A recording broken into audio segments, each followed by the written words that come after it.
New York Times correspondent and CNN analyst Maggie Haberman is claiming that figures in Trump world are celebrating the indictment of the former president. Interesting. On Thursday afternoon, Trump was indicted by the Manhattan District Attorney.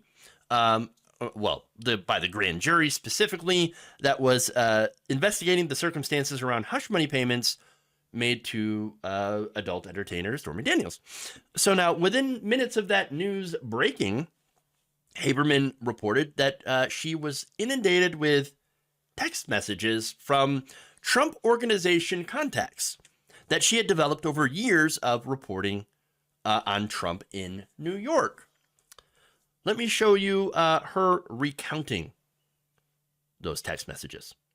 As this was coming out, there were people who worked in the Trump Organization that were quietly cheering this, you said. And by quietly, I'm sure they were loudly on their end of the phone, but were texting me. And there is a long trail of people who feel burned in one way or another by Donald Trump. We certainly saw that in the White House. This was a pattern that existed for decades before at the Trump Organization. And the number of people I heard from yesterday who worked for his company who were really happy. One person texted with the words "wonderful news." Really? I mean, that really sort of tells you something about where these folks' heads are. So, look, this is actually pretty interesting, but not surprising. So, look, this is coming from Trump Organization employees. Donald Trump does not strike me as a very good boss. Not only that, but he's been toxic to his own brand, his own business. And on that, he's definitely shown that he's not the greatest businessman. Furthermore, though, it does also show you how little the people around him actually like him, how little they actually think of him. We know that, of course, a lot of the Republican establishment figures hate him. Of course, they hate him behind the scenes. Some do openly, like Mitch McConnell, Paul Ryan, etc. But then there are people who kiss his ass publicly. People like Tucker Carlson that despise the man behind the scenes. Look, Tucker Carlson called him a destroyer. So, demonic.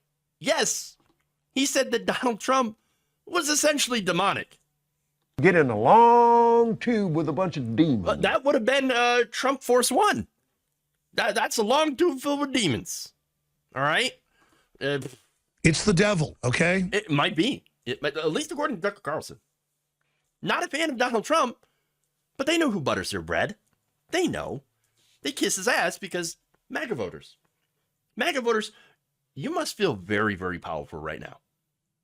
Because, really, you have all of these politicians that are scared of you. I guess for good reason. Because some of you, not all of you, but some of you are pretty unhinged. I see your messages. I see what you send me. It's true. Your boos mean nothing. I see what makes you cheer. But anyway, look, a lot of his employees, though, it looks like they can't stand the guy. But at the same time, they also need a paycheck.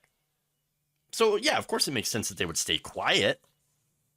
And so for them to be texting Haberman cheering, again, that's something. It does tell you a lot. Now, that said, there are plenty of people outside of just liberal circles that are, cheering on this indictment.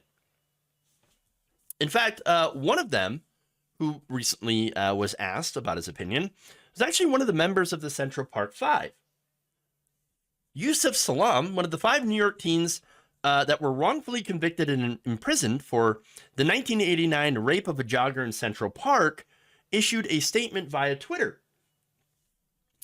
Quote, "For those asking about my statement on the indictment of Donald Trump, who never said sorry for calling for my execution, here it is. Karma." Now, look, if you can remember, Trump spent $85,000 on a full-page ad that ran in all 4 of New York's major newspapers, calling for the death penalty for the Central Park Five. Now, I don't care if they're innocent. Kill them anyway. They must have done something wrong. The 5 Black and Latino teens, Anton McCrae, Kevin Richardson, Raymond Santana, Corey Wise, and Salam, were beaten and coerced by New York City police into falsely confessing to a crime they did not commit. They ended up spending years behind bars for this. And Trump wanted them executed, even though they had been exonerated. So I think for the people that directly have had to deal with the worst of Trump, been the recipient of some of his hatred, or hatred, the hatred of his supporters that were directed by him, today it's a good day. Because they're starting to see that maybe what goes around comes around.